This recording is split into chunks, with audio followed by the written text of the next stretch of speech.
Hello everyone, আমি Naznin Singapore থেকে 15 minute Bangla শেখার আসরে সকল শিক্ষার্থীকে জানাচ্ছি সাদর সম্ভাষণ। তোমরা কেমন আছো? আজকে আমাদের পাঠ 144। আজকে আমরা শিখব নতুন কিছু বাগধারা সম্পর্কে বিস্তারিত। তো শুরু করি। লাস্ট লেসনে আমরা কতগুলি বাগধারা সম্পর্কে জেনেছিলাম, আজকে আরো নতুন কিছু বাগধারা সম্পর্কে জানবো। ওকে, প্রথম বাগধারাটি হচ্ছে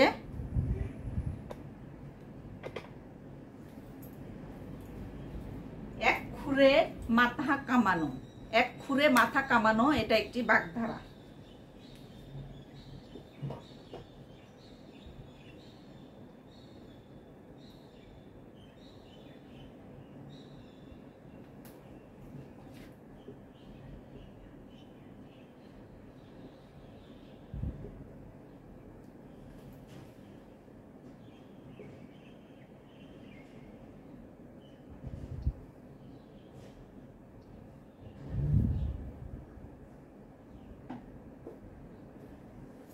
এক খুরে মাথা কামানো এটা একটি বাগধারা। এই বাগধারাটির অর্থ হচ্ছে একই স্বভাবের। এখন এই বাগধারাটি দিয়ে যদি আমরা একটি বাক্য তৈরি করি তো এভাবে বলা যায় যে ক্লাসের সবগুলো বাচ্চায় একই সুরে কথা বলে, তারা এক খুরে মাথা কামানো, তারা এক খুরে মাথা কামায়। এটা একটি বাক্য, তাই না? 2 নম্বরে আমরা কি শিখবো?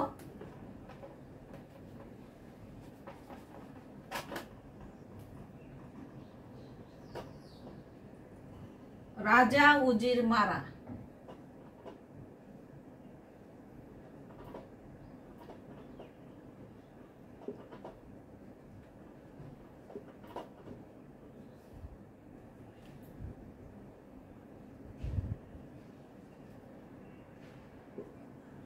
রাজা উজির মারা এটা একটি বাগধারা। এই বাগধারাটির অর্থ হচ্ছে অর্থহীন গল্প। এখন এই বাগধারাটি দিয়ে যদি আমরা একটি বাক্য তৈরি করি তো এভাবে বলা যায় যে কথায় কথায় রাজা উজির মারছ কেন, মারছ, শেষে নিজের মান রাখতে পারবে তো? বাক্যটি কি? কথায় কথায় রাজা উজির মারছ, শেষে নিজের মান রাখতে পারবে তো? এটা একটি বাক্য, তাই না? 3 নম্বরে আমরা কি শিখব?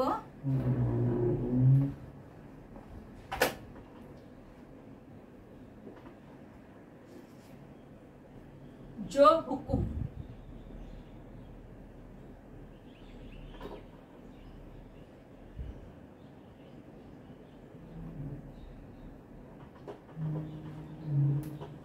जो हुकुम এটা একটি বাগধারা।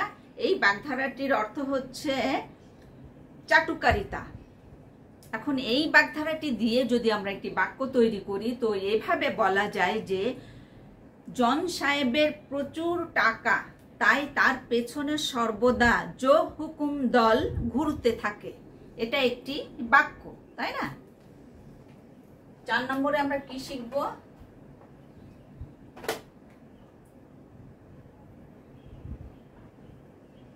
দুধের মাছি।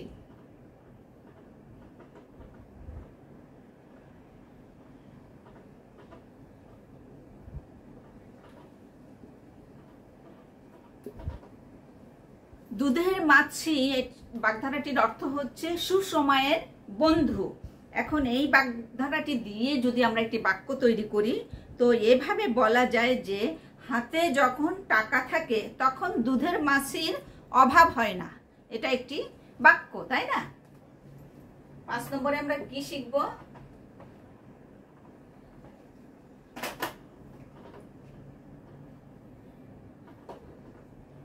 ভরাডুবি।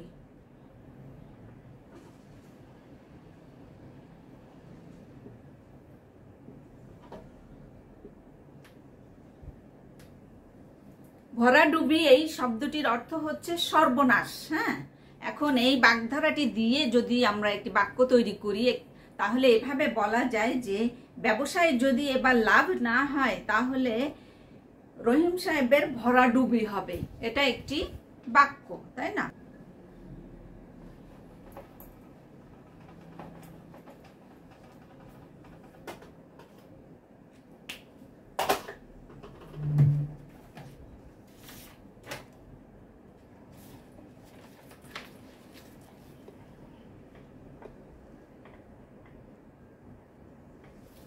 তো এখন আমরা সুস কিভাবে আবিষ্কৃত হয়েছিল সে সম্পর্কে বিস্তারিত জানবো। ওকে, সুস বা সুই একটা ছোট্ট জিনিস, কিন্তু খুব দরকারি। সুচ যদি না থাকতো তবে আমাদের জামা কাপড় সেলাই করা যেত না। হাজার হাজার বছর ধরে সুচ মানুষকে সাহায্য করে আসছে। জামা কাপড় যে সুন্দরভাবে সেলাই হয়ে সবার গায়ে উঠছে তাতেই বোঝা যায় যে কি অদ্ভুত কর্মা এই সুচ। আর ওদিকে লক্ষ লক্ষ লোক সুচ দিয়ে কাজ করে তাদের জীবিকা নির্বাহ করছেন। সুচ যে কবে আবিষ্কৃত হয়েছিল সেটা ঠিক সঠিকভাবে বলা যাচ্ছে না, তবে এটা যে ঠিক মানুষ যখন তার সভ্য হওয়ার চিন্তা ভাবনায় আসলো, আদি অবস্থা থেকে সভ্য হওয়ার চিন্তা ভাবনা শুরু করলো, তখন থেকেই তাদের মাথায় এই সুচ নামক যন্ত্রটির আবির্ভাব ঘটেছিল। মানুষ তাদের লজ্জাস্থান ঢাকার জন্য আদিম যুগে জীবজন্তুর চামড়া ব্যবহার করত, গাছের বাকল ব্যবহার করত। তখন তারা সুচ পরিপূর্ণভাবে আবিষ্কার করতে পারেনি। সূচের বদলে তারা এক ধরনের যন্ত্র ব্যবহার করত এবং সেই যন্ত্র দিয়ে তারা তাদের সেলাইয়ের কাজটা চালাতো। পরবর্তীতে আদিম মানব সভ্য হওয়ার জন্য একটি হাড়ের টুকরো বা কাঁটা বা ধাতু দিয়ে তাদের সূচের কাজ চালাতো। এই সূচগুলো দেখতে ততটা ভালো ছিল না এবং টেকসইও ছিল না। সেই সূচগুলোর পেছনে কোনো ছিদ্রও থাকতো না। পরবর্তীতে যখন ইস্পাতের সূচ তৈরি হলো, তখন থেকে মানুষ স্বাচ্ছন্দ্যে তাদের সেলাইয়ের কাজ শুরু করলো। সর্বপ্রথম চীন দেশে সূচ তৈরি হয়েছিল। চীন থেকে পৌঁছায় ইউরোপে সম্ভবত মার্কো পোলো তার ঐতিহাসিক ভ্রমণ যাত্রায় চীন থেকে সূচ নিয়ে যান। তাই 14 শতাব্দীতে বর্তমান নুরেমবার্গ শহরে সূচ নিয়ে যান। ইংল্যান্ডের রানী এলিজাবেথের সময়ে এলিয়াস গ্রাউস নামে জার্মানির এক ভদ্রলোক ইংল্যান্ডের লোকে সূচ তৈরির রহস্য শেখান। আর বর্তমানে সূচ তৈরির ক্ষেত্রে ইংল্যান্ড প্রথম আর ফ্রান্স দ্বিতীয়। আজকাল সূচ অবশ্য পৃথিবীর সব দেশেই তৈরি হচ্ছে। মেশিন বর্তমানে সূচ তৈরি করলেও 20 হাত ঘুরে তবে একটা সূচ তৈরি হয়। ইংল্যান্ডের উইস্টারশায়ার নামক জায়গায় 1971 সালের 20 মার্চ একজন স্কুল ছাত্রী 2 ঘন্টায় খুব ছোট্ট একটা সূচে 3795 বার সুতো পেরিয়ে এক অদ্বিতীয় বিশ্ব রেকর্ড সৃষ্টি করেছিলেন। তো সূচ সম্পর্কে বিস্তারিত জেনে আমরা যতগুলি নতুন শব্দ শিখেছি সেগুলি এখন একে এখানে লিখব এবং প্রতিটি শব্দ ব্যবহার করে আমরা একটি একটি করে বাক্য তৈরি করব, তাই না?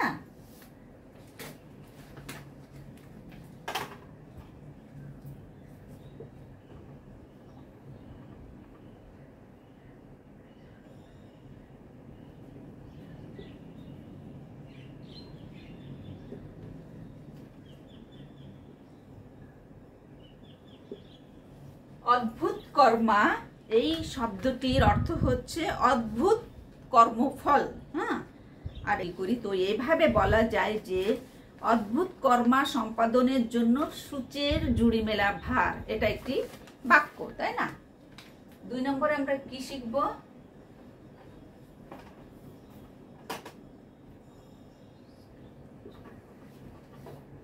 জীবিকা।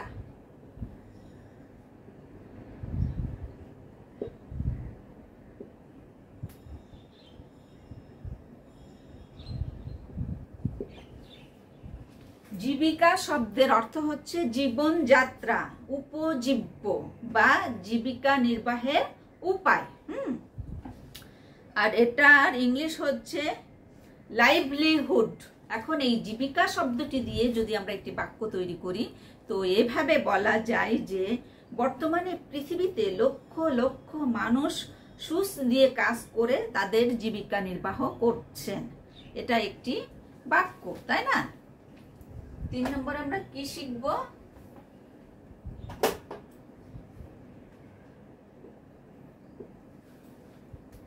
বিশ্রী।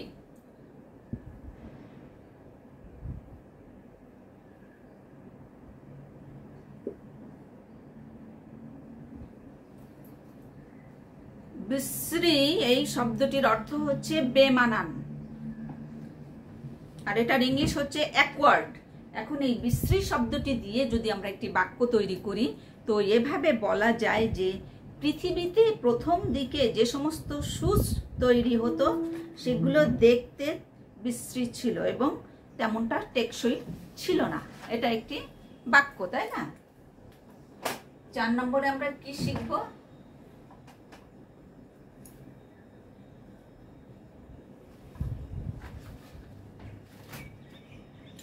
টেকসই।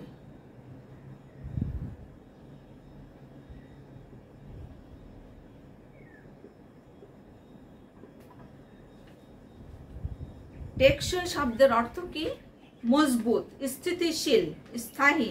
হ্যাঁ, আর এটার ইংলিশ হচ্ছে সাস্টেনেবল। এখন এই টেকসই শব্দটি দিয়ে যদি আমরা একটি বাক্য তৈরি করি, তো এভাবে বলা যায় যে যে কোনো ধরনের ফার্নিচার কেনার আগে যাচাই বাছাই করা উচিত সেটা টেকসই কিনা। এটা একটি বাক্য, তাই না? 5 নম্বরে আমরা কি শিখব? বাকল।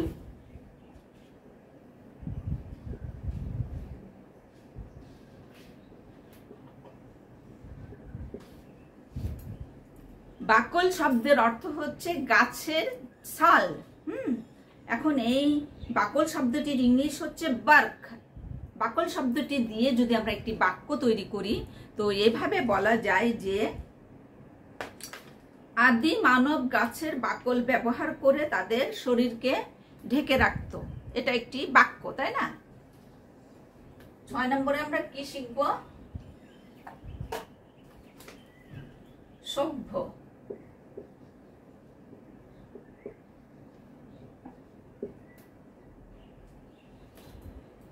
সভ্য শব্দের অর্থ হচ্ছে মার্জিত, শিক্ষিত, আর এটার ইংলিশ হচ্ছে সিভিলাইজড। এখন এই সভ্য শব্দটি দিয়ে যদি আমরা একটি বাক্য তৈরি করি, তো এভাবে বলা যায় যে আদি মানব সভ্য হবার জন্য একটা হাড়ের টুকরো বা কাটা বা ধাতু দিয়ে তাদের সূচের কাজ চালাতো। এটা একটি বাক্য, তাই না?